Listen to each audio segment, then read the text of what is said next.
Hello दोस्तों, एक बार फिर से मैं आपके साथ लेकर हूँ सेट थ्योरी पार्ट थर्ड। क्योंकि समुच्चय सिद्धांत एक बड़ा बृहद टॉपिक है। इसमें कई सब टॉपिक्स होते हैं, कई उप पार्ट होते हैं इसमें।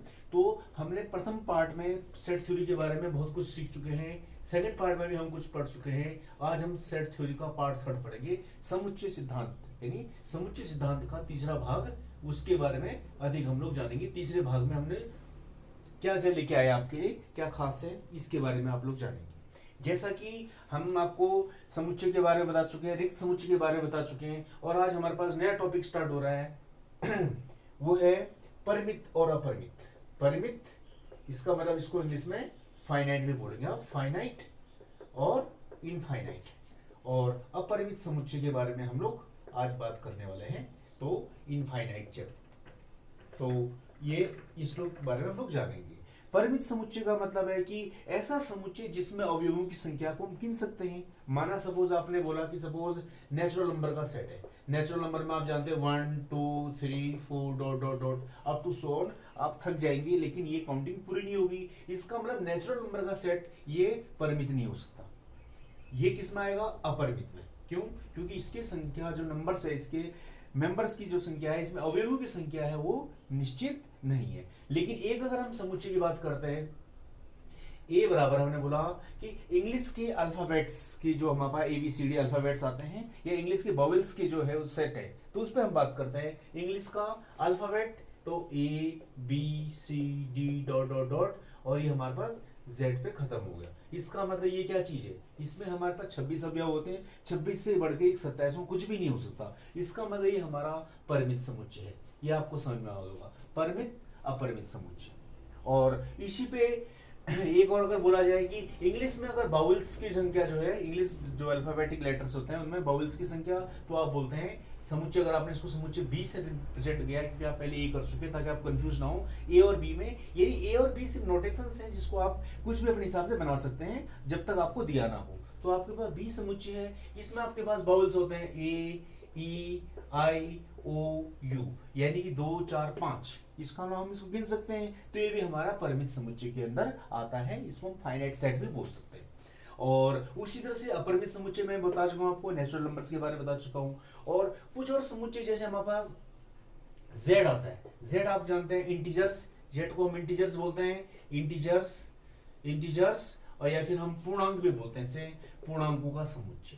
पूर्णांकों का समुच्चय अगर हम बात करते हैं इसकी, तो आप ये देख पाएंगे कि Z के अंदर क्या क्या इंटीजर होते हैं। अगर आप Z को स्टार्ट करें, Z को डिस्क्रिप्शन में करें, इसको अगर आप इसको रोस्टर फॉर्म में लिखें तो Z में क्या पूर्णांक आपके 0 1 2 3 4 dot dot dot dot up to infinite चलता रहेगा। अगर आप इस साइड को चले, लेफ्ट की तरफ चले, तो -1 -2 -3 -4 डॉट डॉट अप टू ये भी -इन्फिनिटी तक चलेगा। इसका मतलब है कि ये हमारे पास काउंटेबल नंबर ऑफ नंबर, यहाँ पे जो इसके जो अवयव हैं, इसके अवयवों की संख्या है वो फाइनाइट नहीं है, इनको हम गिन नहीं सकते, ये अनगिनत है। इसलिए हमने इसको अपरिमित समुच्चय के अंदर कैटेगराइज कर दिया है। तो आपको समझ में आया होगा परिमित और अपरिमित के बारे में।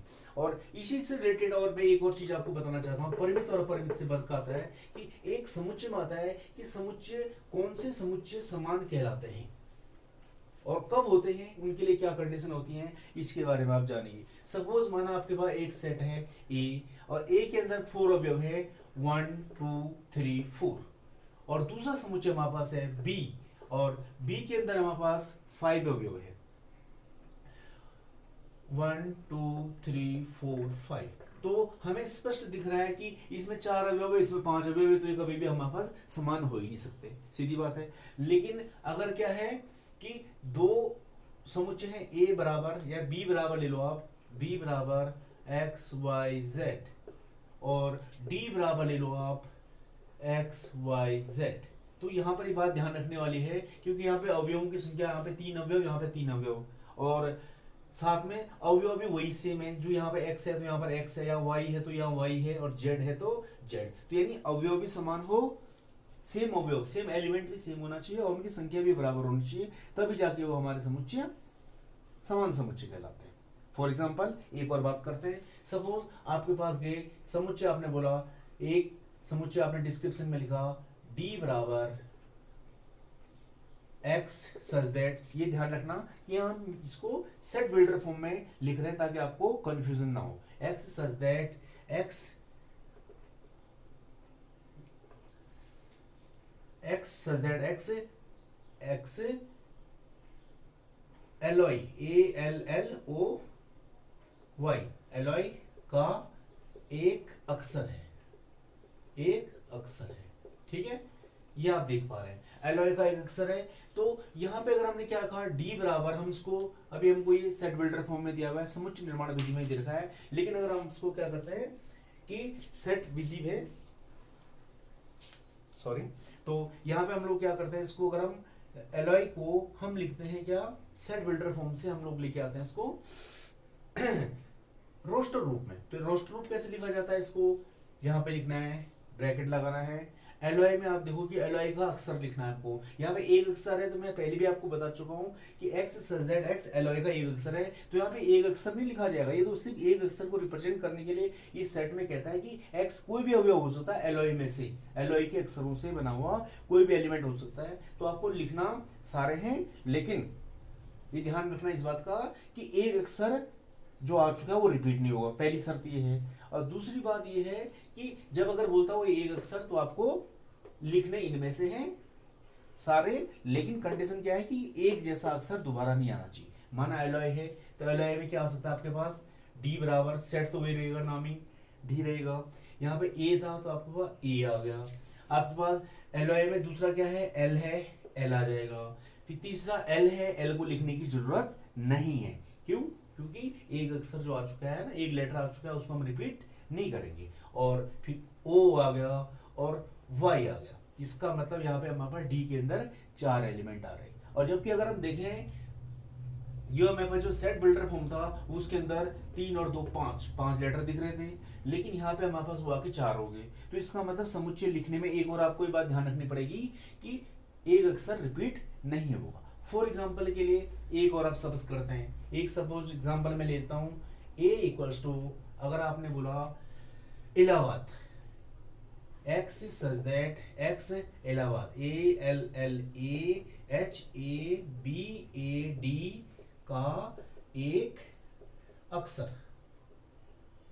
है, ये आपको कौन सी फॉर्म दे रखी है, सीधी सी बात है, आप लोग देख पा रहे हैं कि हमारे पास है सेट बिल्डर फॉर्म समुच्चय निर्माण विधि। हमने इस समुच्चय निर्माण से लिखा, कौन सा फॉर्म लिखा हमने, a इक्वल्स टू, हम इसको लिख के आए रोस्टर में, और रोस्टर में मैंने पहले ही बता चुका हूं कि एक अक्षर एक से अधिक बार नहीं आना चाहिए, तो इसका मतलब है कि a आ चुका है, ओके, उसके बाद l लिख दिया, ओके, फिर l दोबारा आ चुका है, तो l दोबारा लिखने की जरूरत नहीं है, a आ चुका है, उसको भी लिखने की जरूरत नहीं है, फिर हमारे पास आता है h, लिख दिया है, फिर उसके बाद a आ गया, लिखने की जरूरत नहीं है, फिर v आ गया है, उसके बाद a आ चुका है, लिखने की जरूरत नहीं है, और d हमारे पास आ चुका है, इसका मतलब ये हमारे पास समुच्चय आ गया है। तो इसका मतलब आपने देखा कि ये आपको दिया था सेट बिल्डर फॉर्म, और सेट बिल्डर फॉर्म से आप लोग लेके आ गए इसको रोस्टर फॉर्म में, क्लियर है, आई होप आपको पसंद में आ रहा होगा।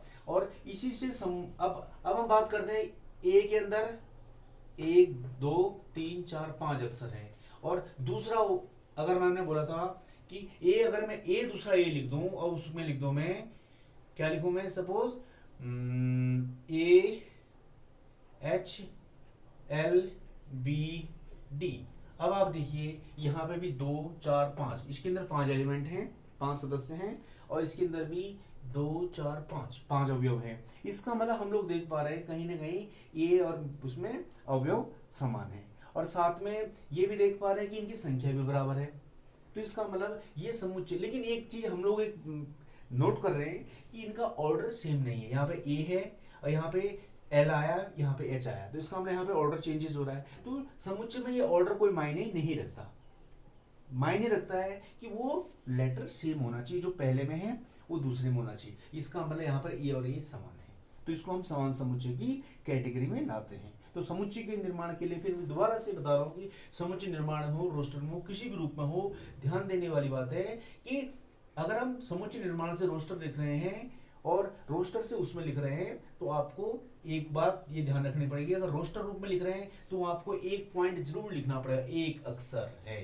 या एक शब्द है या एक संख्या है, यानी इस एक पे जरा फोकस है। ये एक कौन सा है, कोई भी हो सकता है। अगर आपने इलाहाबाद बोला तो इलाहाबाद का एक अक्षर, तो यहाँ इलाहाबाद का एक अक्षर है, लेकिन हमने जब इसको सेट फॉर्म में लिखा, सेट फॉर्म से हम इसको रोस्टर विधि में लेके आए, तो रोस्टर विधि में आपको नजर आ रहा है कि हमने एक अक्षर बोला गया था ए के अंदर, जब हमने इसको लिखा और वो भी समुच्चय निर्माण से रोस्टर रूप में, तो हमने एक अक्षर तो नहीं लिखा ना कहीं पे भी, हमने कितने 1 2 3 4 5 अक्षर लिख दिए, तो बड़ा सरप्राइजिंग है। इट मींस कहने का मतलब है कि एक अक्षर सिर्फ ये एक्स को रिप्रेजेंट करता है। एक्स का मतलब आप गणित में जानते हैं, कुछ भी हो सकता है, कोई भी लेटर इनमें से, ठीक है। और दूसरी बात क्या आपने ध्यान दी होगी कि इसमें जो इलाहाबाद का अगर आपने अक्षर लिखे तो एक अक्षर सिर्फ एक ही बार आएगा, जो अक्षर आ चुका है वो रिपीट नहीं हुआ, रिपीटेशन इज नॉट अलाउडेड। इस बात को भी आप लोग ध्यान सुन लेंगे। और साथ में एक और बात आपको ध्यान सुनने में आई कि दो समुच्चय बराबर होंगे अगर उनमें अवयवों की संख्या समान है, अवयव भी समान है, क्रम आगे पीछे हो कोई मैटर नहीं करता है। क्लियर हो गया। नेक्स्ट पे चलते हैं हम, नेक्स्ट सब टॉपिक पे चलते हैं। समुच्चय आपने पढ़ा, समान समुच्चय, उप समुच्चय पढ़ा, उप समुच्चय। अब हमारे पास एक टॉपिक है उप समुच्चय, और ये बहुत ही इजी है, बच्चे बहुत कंफ्यूज हो जाते हैं इसमें उप समुच्चय में, लेकिन उप समुच्चय बहुत ही इजी टॉपिक है, आप समझिएगा इसको। समुच्चय की परिभाषा में ए फैमिली होगी, सपोज ए बराबर एक्स सच दैट एक्स आपके विद्यालय के समस्त बालकों का समुच्चय आ रहा है, ठीक है। इसमें इसका मतलब है कि आपके स्कूल में जितने भी बालक हैं वो सारे के सारे हमारे सेट ए में आ जाएंगे। आप समझ रहे हैं? एक परिवार, अगर आप स्कूल में 500 बच्चे हैं तो 500 बच्चे आपके इसमें आ जाएंगे, मतलब इस डिस्क्रिप्शन में आएंगे। और अगर हम इसको क्या करें कि बी बराबर लिखे दूसरा समुच्चय, बी बराबर बी बोले हमने एक्स सच दैट एक्स आपकी कक्षा, सपोज आप 11th क्लास के हैं तो आपकी कक्षा में पढ़ने वाले बच्चों के नाम, ठीक है, ये समुच्चय का नाम का समुच्चय। क्लियर हो गया। तो ये भी आपको समझ में आ रहा होगा। दो टाइप के मैंने आपको समुच्चय बताए, ए भी बताया, बी भी बताया। अब देखें आप कि ए और बी में क्या फर्क है। ए और बी में हम लोग अगर देखें, गौर से करें कि ए में तो 450 बच्चे जो हमारे स्कूल के बच्चे हैं, या 400 बच्चे जो भी हैं, लेकिन बी में जो हमारी क्लास में 20 बच्चे हैं, 30 बच्चे हैं, 40 बच्चे हैं, वो आएंगे। इसका मतलब ऑब्वियसली बात है कि बी छोटा समुच्चय है और ए बड़ा है। और साथ में खास देने वाली बात यह है कि बी का कोई भी एलिमेंट, बी से सपोज मैंने कोई बच्चा उठाया आपकी क्लास 11th का, वो ऑब्वियसली बात है कि अगर वो बी फैमिली में है, बी परिवार में है, यानी आपकी क्लास में है, तो आपके स्कूल में तो उसका नाम जरूर ही होगा। क्लियर। तो इसका मतलब है कि बी हमेशा उप समुच्चय होगा ए का, इसको ऐसे डिनोट करते हैं, और इसको हम बोलते हैं उप समुच्चय,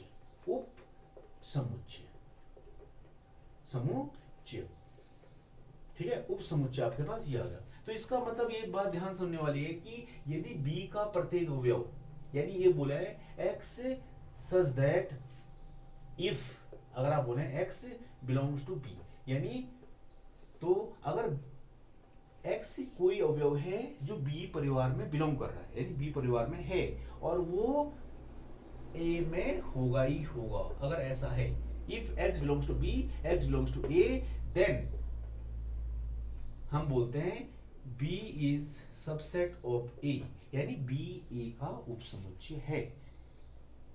और इस केस में दो कंडीशंस हो सकती हैं। ये भी हो सकता है, माना आप लिखो, देखिए सपोज ए बराबर आपने लिखा 1 2 3 4, ये लिखा, और बी बराबर आपने लिखा 1 2 3। ऑब्वियसली बात है कि ए के परिवार में बी, यानी आप देखेंगे, चेक करेंगे इसको बिल्कुल ध्यान से, ये वाली बात ध्यान रखें, ये उपसमुच्चय का नोटेशन है, आप इसमें बिल्कुल भी कंफ्यूज ना हो। कुछ बच्चे इसको सी की तरफ लेते हैं, कि बी सी ए, ये सी ए कुछ नहीं है, इसको ध्यान से समझने वाली बात है। ये इस बात को डिनोट करता है कि बी उप समुच्चय है ए का, बी इज सबसेट ऑफ ए। अब आप देख पा रहे हैं कि बी का प्रत्येक अवयव, बी में कितने अवयव है, 1 2 3, एक इसमें पहले से है, 2 इसमें पहले से है और 3 भी इसमें। इसका मतलब बी का प्रत्येक अवयव ए में है। इससे हमें क्या पता चल रहा है, इससे हमको ये पता चल रहा है कि जब b का प्रत्येक अवयव a में है तो b a का उपसमुच्चय है। लेकिन कैसा उपसमुच्चय है, उचित उपसमुच्चय, उसको हम बोलते हैं उचित उपसमुच्चय, उचित उपसमुच्चय। और इंग्लिश में इसको हम बोलते हैं प्रॉपर सेट, प्रॉपर सेट। तो ये आपको इसमें भी कंफ्यूज नहीं होना है, यानी b का प्रत्येक अवयव a में है तो B is proper subset of A।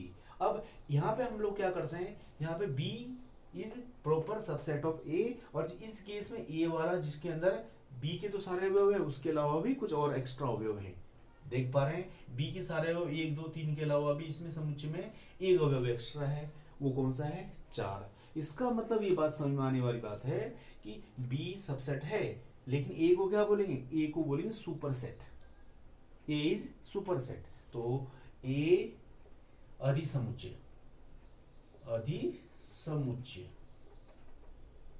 जिसको हम सुपरसेट भी बोल सकते हैं, सुपर, SUPR, सुपर है। क्यों सुपर है, आपको दिख रहा है सुपर है, B से सुपर है, B को तो कंटेन करता है, B के प्रत्येक अवयव को कंटेन करता है और साथ में कुछ एक्स्ट्रा अवयव भी रखता है। तो इसका मतलब B is superset of A। Clear हो गया। इसमें हम लोग एक और बात करते हैं, आश्चर्य वाली बात है कि सुपर सेट है, इसमें एक हमारे पास आता है, एक सेट हमने पहले ही पढ़ चुके हैं फाई। अगर आपको याद होगा तो हमने बोला था फाई रिक्त समुच्चय होता है जिसके अंदर कोई भी एलिमेंट नहीं होता, जिसको हम फाई से डिनोट करते थे, या फिर हम इस तरह से ब्लैंक से रिप्रेजेंट करते, या हम ऐसे कहते थे या ऐसे करते थे, आपके ऊपर नोटेशन है, आप कैसे भी लेना चाहते हैं।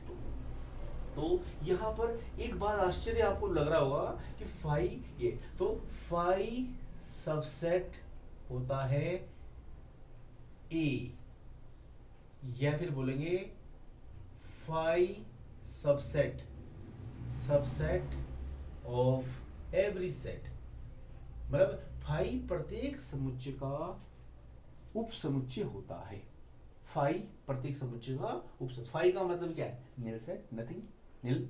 और एक और बात ये ध्यान सुनने वाली बात है, इसको आप थोड़ा कंफ्यूज नहीं होंगे इस वाले में, कि उपसेट से रिलेटेड एक बात है कि माना सपोज आप समझेंगे कि A बराबर आपने लिया 1 2 3 4, आप लेते जा रहे हैं, फिर दूसरा आपने लिया A बराबर, दूसरा A लिया, A बराबर आपने लिया 1 2 3 4, आप देख पा रहे हैं, तो देख पा रहे हैं कि, और B बराबर आपने लिखा 1 2 3, आप देख पा रहे हैं, आप देख पा रहे हैं B तो सबसेट हो रहा है A का, एग्री कर रहे हैं, लेकिन साथ में आप एक और बात देख पा रहे हैं कि A भी A का उपसमुच्चय हम कह सकते हैं, और कह सकते नहीं है, होगा।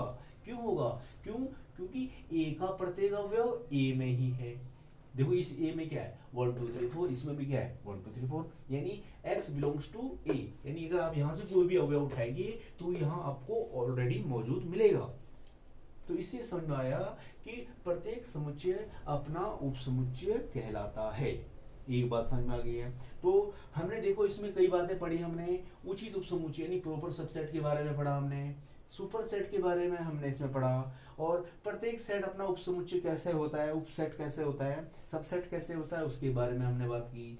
और हमने ये भी बोला कि five subset of every set, ये भी हमने बात की। एक छोटा सा पॉइंट, वीडियो थोड़ा लंबा हो रहा है तो इसके लिए मैं थोड़ा very sorry for that, but ये टॉपिक अगर 2 पार्ट में बढ़ गया तो आपको उपसेट थोड़ा कंफ्यूजिंग लग जाएगा, तो इसलिए मैं चाहता हूं कि इस वीडियो में इस पॉइंट को भी मैं क्लियर कर देता हूं, ताकि आपको उपसेट से रिलेटेड आपके दिमाग में कोई डाउट भी ना रहे। लेकिन मैं साथ में अपने जो भी दर्शक है, व्यूज है, जो हमारे जो व्यूअर्स हैं, उनसे मैं एक और रिक्वेस्ट करता हूं कि इस वीडियो को लाइक करें, शेयर करें, सब्सक्राइब करें, और साथ ही आपके जो डाउट्स हैं या कुछ आपको लगता है इसमें कि ये और सुधार हो सकता है, या जो भी कुछ है क्वेश्चन वगैरह है, वो कमेंट बॉक्स में जरूर लिखिएगा, तो हम इससे आपको बेहतर वीडियो प्रोवाइड कराने में कामयाब हो पाएंगे। इसके लिए मैं चाहता हूँ, तो मैं अपने बात पर आता हूँ। और हमारा बात चल रहा था कि सेट था ए बराबर 1 2 3, सिंपल सेट है।